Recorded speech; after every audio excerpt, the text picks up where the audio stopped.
I got, oh, I got almost 30 minutes, so I don't know if I'm going to take that long. So here I am, and we're still in COVID mode, and there's still too many people not wearing masks. Or the gloves aren't so bad, but people should be wearing masks if they care about the other people. But that's getting off subject here. So on my since I'm laid off, I've been like going back to collecting monarch butterflies, and that's what I'm actually here to talk about. Right now, I think the season's been slow to take up because we've had a very long cold spell, and it needs to be in the 70s for butterflies to really do their thing. And two things, monarchs like just about any kind of milkweed. There's a few that are particularly good. Even my swamp one gets eaten. I have the ice ballet in the front and haven't found any on it, but when I put it in the new cage, they eat it. Most of the caterpillars I've been finding are really tiny. They're in the bud of the plant, and they're usually any kind of water. Any kind of water attracts them to the plant. I put like several little bowls and stuff around with the water and some stones for them, and they eat that, or they go there for their water. They got flowers there for them to get their nectar from. But the thing is, the one place I really like to go to get them is the Arlington Cemetery. And this is my second year going there, and wouldn't you know, when they finally started to come up and be ready for butterflies, they went and they cut the whole thing down. I mean, like, come on, I mean, really? You couldn't wait until like October when the season's over? I mean, you had to cut it during the summer when it would have brought more beauty. I mean, don't you think that if you were going to visit somebody in a cemetery, you'd want to see the deer there and the Canadian honkers, and there's a blue heron that visits there. I haven't seen the wild turkey there, but he visits where I live across the street. So yeah, so there's mallards there, there's Canadian honkers there, the wild turkey lives in there. There's frogs and toads that live in the lagoons and that I've seen. It's really beautiful there, but you don't want it to be sterile. You want it to be full of life with squirrels and butterflies and different things that would live in there. I mean, yeah, take care of the tree limbs and stuff that are dead, but why do you have to cut down the milkweed plants near the water? That's where all the butterflies go. And now they've cut it down so bad that, I just think it's going to be a really slow year now. I'm going to have to fan out farther to go and look. Maybe it's not important enough to them that's a perfect little nature reserve for them to repopulate. Because after I collect them from them, then I release them when they're ready, and I think they go right back to the cemetery or wherever I took them. So, if anybody out there knows somebody who's buried there, tell them. Tell them that you like that you heard that they were cutting down the milkweed and you don't want like it either. I've already sent a email to the company that does the care. Its name is Dignity Memorial. They haven't answered my mail yet about it. I mean, I think the butterflies just make the parks and cemeteries look so much prettier, I think. And I had like 70 plus monarchs from mostly there. And I had a few black swallowtails that I got from my big garden where I go. But this year I don't really see many of them either. The ones I've been releasing are actually from last year or the year before that. Um, Eastern black swallowtails hibernate in these areas. You can put their chrysalises on their sticks that when they do it and refrigerate them until the next season, but wait until like June before you take them out, because you have to make sure that all the type of flowers they like are going to be ready to go. I mean, swallowtails, depending on which ones, and since I'm talking about eastern blacks, they like stuff in the carrot and the dill family. So you want that. Daisies, asters, they love zinnias. That stuff's all got to be flowering and ready to go when they're looking for nectar. Either that or get lots of Gatorade or sugar water to put out. Because I just started letting mine emerge. Wouldn't you know, it's been kind of weird over here. We've had June days that were more like fall, which is not very good.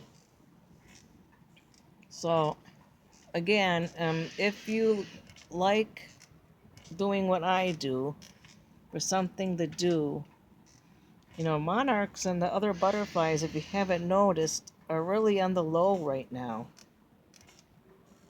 I mean, I'm afraid that my second hunting ground is already in danger because they're starting to work on the area in front of it. So that worries me.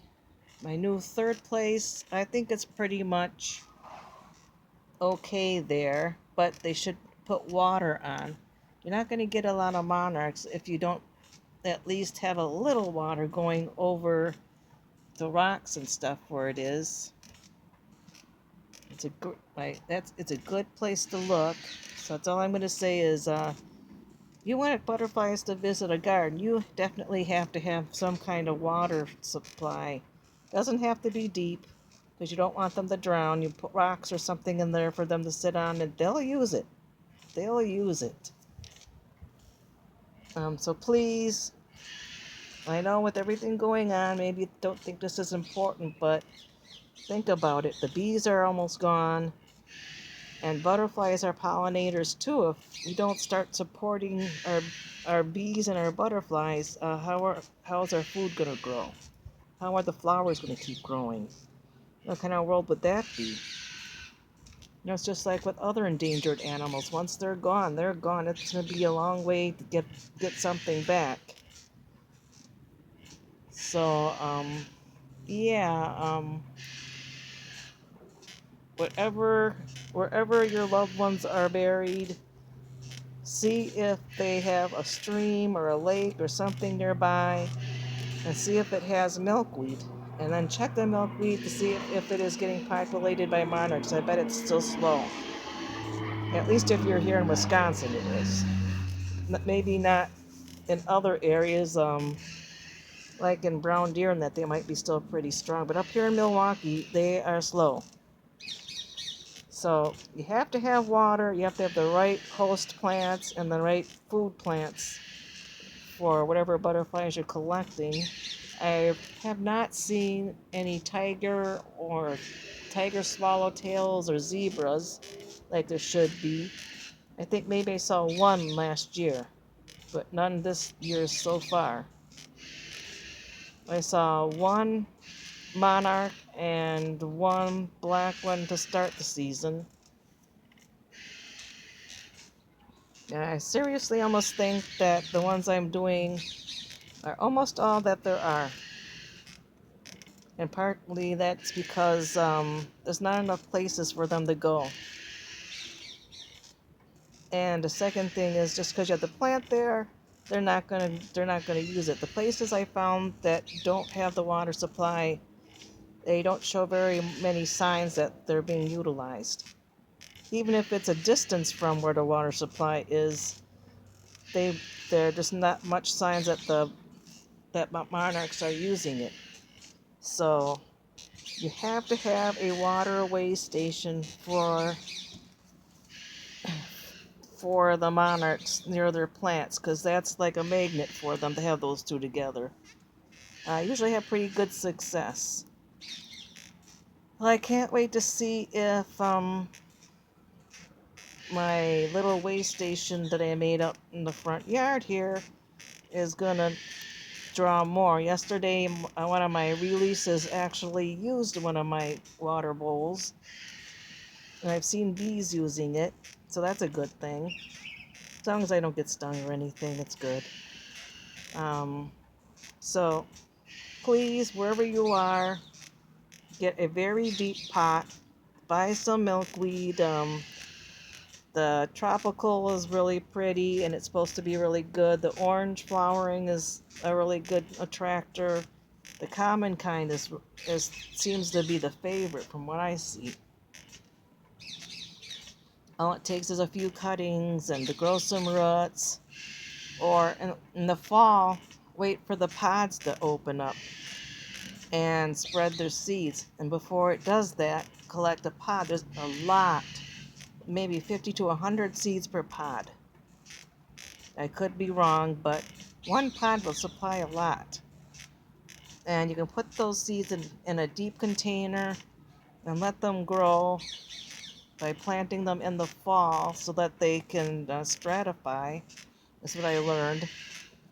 Because for some reason, that's what they like. They like to plant, throw, they like to go to pot in the fall. Seeds will freeze in the winter time and then thaw in the spring. And I did get some that came up in a tray that I planted. So that worked a little bit, but I'm trying to see if I can get a little bit more luck doing it with stratification and scarifying them. What I'm saying is that the seeds prefer to be kept refrigerated, and then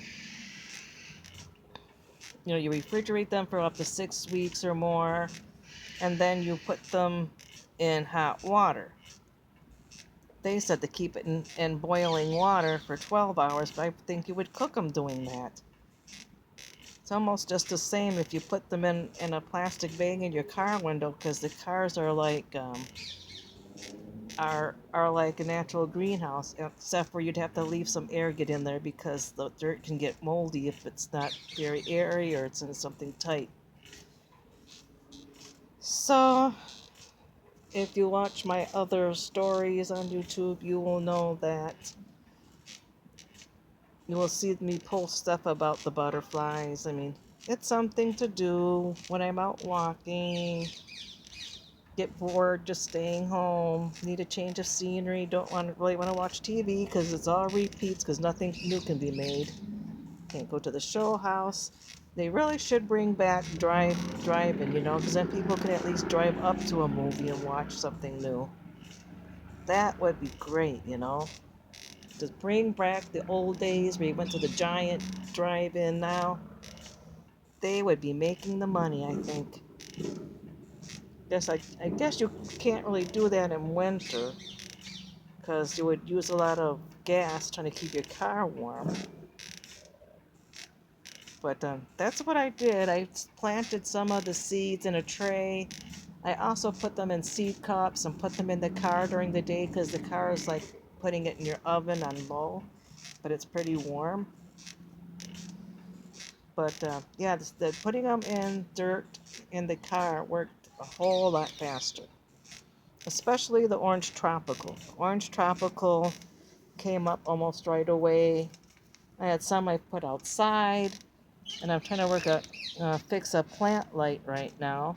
I'm trying to get some purple milkweed and some pink swap weed if I got it. They didn't tell me for sure which one it was, which is on them. See, I also ordered common seeds. I got them actually in the freezer right now so that they really are stratified. And then I'll probably plant them at the end of the part where they say to, or I'll wait until fall, whichever works. Because you can just plant them in the fall and then they'll come up in the spring. But I'm telling you that they're not that easy to grow. They're really not. I went to Joyful Butterfly. and I got them seeds from them. But I also just learned that Walmart sells, as a good company that sells milkweed seeds. They also sold me the ice ballet ones. I couldn't really find any other ones. So those are supposed, that's the ones I'm feeding to the baby caterpillars right now. They're so tiny that I'm finding them into the plant's bud. Usually, last year I found them in all different places on the plant and in all different sizes too. But this year it's been kind of weird. I've been finding mostly ones that are so tiny you almost need like super, like grandma strength glasses or a microscope or something to see them, but they're there. And the eggs are sometimes easily confused. So if I thought something was an egg, I took it. So I'm going to try a few things. Let's see if I can up the ante in my hunting grounds to bring up the number of monarchs laying eggs there. I bought a new tent or cage to house them until they get released. And just look. They're just not here. You don't see hardly any butterflies in Milwaukee. None. Unless you live in the country. I've been told by people that where they live, there's a lot of butterflies, especially monarchs. Well, of course, you're not in the city where people are cutting down and building. You're in a place where it's more rural. And they're spreaders. Especially the common type. They spread by putting out those dandelion-like shoots that bring out their seeds at the end. Well, I'm almost running out of time. I'm surprised I've really been able to go this far. Um, Please comment and remember to love your bees and your butterflies, because if they go, there goes the food supply. Bad enough that we have to worry about the coronavirus, but if we can't keep the bees and the butterflies pollinating our flowers, even on the vegetables and stuff, bye-bye food. We're all going to be eating grains instead of fruits and vegetables that have flowers on them. If you're in a community garden, I go to the green corridor for my garden. I'd quite like to see if they would let me permanently have a butterfly garden. Otherwise, I may go to the one next to it next year, because maybe I can go there and do a way station. But somebody needs to tell those people, after you open up after Memorial Day, that put the water on. What's the point of planting something if you don't turn the water on right away? Because you got to plant, then you got to water the seeds, right? At least for a few days. And some people want to plant after Mother's Day, so Memorial Day is really kind of late. Like this year, it had to be that way because we still were having cold spells. So, okay. Hope you don't mind my appearance, but once you get my age, you get short and heavy, so. So please protest and try to help the butterflies. Thank you very much, and goodbye.